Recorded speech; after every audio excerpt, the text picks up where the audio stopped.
Devil Door presents The Violent Haunting of the Sarro Family. I had the overwhelming feeling that someone was watching me, standing right there, yet I couldn't see anyone. I was terrified for my children, and for myself. We were home alone. There was this horrible certainty deep in my gut that something was wrong with the house. I was scared. But what could I do? Cindy awoke with a jolt. It was the strangest sensation, so vivid that her heart raced before her mind could catch up. As logic slowly crept in, a sudden chill ran through her body. Instinctively, she pressed herself deeper into the back of the sofa, inching away from the edge, as if the cushions themselves might somehow protect her. Her eyelid twitched uncontrollably, like someone had just grabbed her eyelashes and yanked them. She scanned the room. No one was there. Cindy glanced at the clock. Only an hour had passed since she'd fallen asleep. She was used to restless nights by now, but this was a new record. Rolling onto her back, she draped her arm across her face. It was just a dream, she whispered to herself. Again and again. The tingling pain on her face slowly faded. Then Cindy screamed. She shot upright, clutching her arm. This time she was fully awake. No doubt about it. Someone had punched her. Hard. Her eyes darted around the room, adrenaline flooding her system. There was no one there. Nowhere for anyone to hide, at least nowhere obvious. Then she felt it again. That familiar sensation in her chest, her heart skipping a beat. It always happened when it was close. The hairs on the back of her neck stood straight up. She felt it. She was being watched.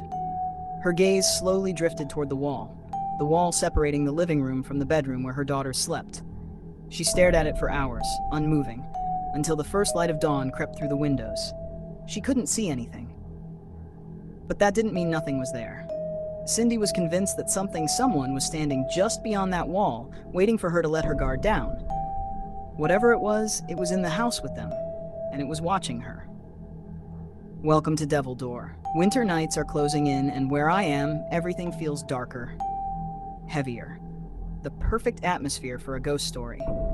Tonight's case is one I stumbled upon by accident. I initially confused it with another story I was researching, but the deeper I dug, the more unsettling it became. Despite being featured on a fairly popular TV show years ago, this case has almost vanished from public discussion. Which is strange, because there's a lot here. Is this the tragic story of trauma and abuse, or something far darker, something truly paranormal? As always on Devil Door, I'll present the events as they were originally reported, then explore possible explanations later. I'll leave it up to you to decide what you believe. So grab a warm drink, dim the lights, and get comfortable. This is the story of the violent haunting of the Sarro family. Spring 1991, Caseyville, Illinois. Cindy Sarro lived with her long-term boyfriend Glenn and her two daughters, 9-year-old Brooke and 7-year-old Christy, in a rented duplex. Due to a serious back injury, Cindy was a stay-at-home mom by necessity, not choice. The family had been talking about buying a house, though arguments often followed. Eventually, Cindy became fixated on one place, Caseyville, Illinois. Her mother lived there and had been battling a long-term illness. Cindy didn't know how much time she had left, and she wanted to be close. Once the decision was made, something strange began happening. Every night, Cindy had the same dream. She was running down a dark staircase in a house she didn't recognize. She never saw what was chasing her, but she knew one thing with absolute certainty. Whatever it was, wanted her dead. Night after night, the dream returned. Cindy had always believed she was sensitive to things others couldn't see or feel. She didn't fully understand it, but she trusted her instincts. That sensitivity would soon be tested. The house on the hill. Cindy was the first to notice it. A large, barn-shaped house perched on a steep hill, surrounded by flowers and a circular driveway. It was within walking distance of both her mother's home and Glenn's parents. Perfect. Or so it seemed. Cindy hesitated because of the hill, but when Glenn saw the house himself, he became almost obsessed. He loved the land, the space, the potential. Despite Cindy preferring another house, she eventually gave in. They bought the house. From the moment they moved in, things went wrong. Swarms of wasps covered the property, something Cindy had never seen during previous visits. They had to dig out all the flowers just to make the place livable. Inside, the house felt wrong. The heat was unbearable. Most of the ground floor windows didn't open. They were decorative, not functional. When the girls tried to run a bath, black liquid poured from the tap. Kitchen cabinets fell off the walls all at once. Electronics failed. Lights flickered.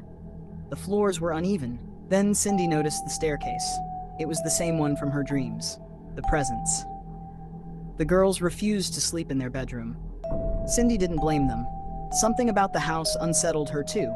The wardrobe, the fireplace, the walls themselves. She slept on the sofa. Every night she woke at midnight. Every night she felt watched. Then came the attacks. Invisible blows. Crushing pain. The sensation of leaving her body and being beaten by something she couldn't see. No marks were ever left behind. Even the dog refused to stay inside. Family members avoided the house, phones cut out mid-call, objects vanished, and then Glenn attacked her, pinned her down, tried to smother her. And suddenly, Cindy wasn't sure anymore. Was it the house, or was it the man she lived with? And that's where we'll pause tonight, because from here on, the story only gets darker. If you want part 2, let me know. This has been Devil Door, and remember,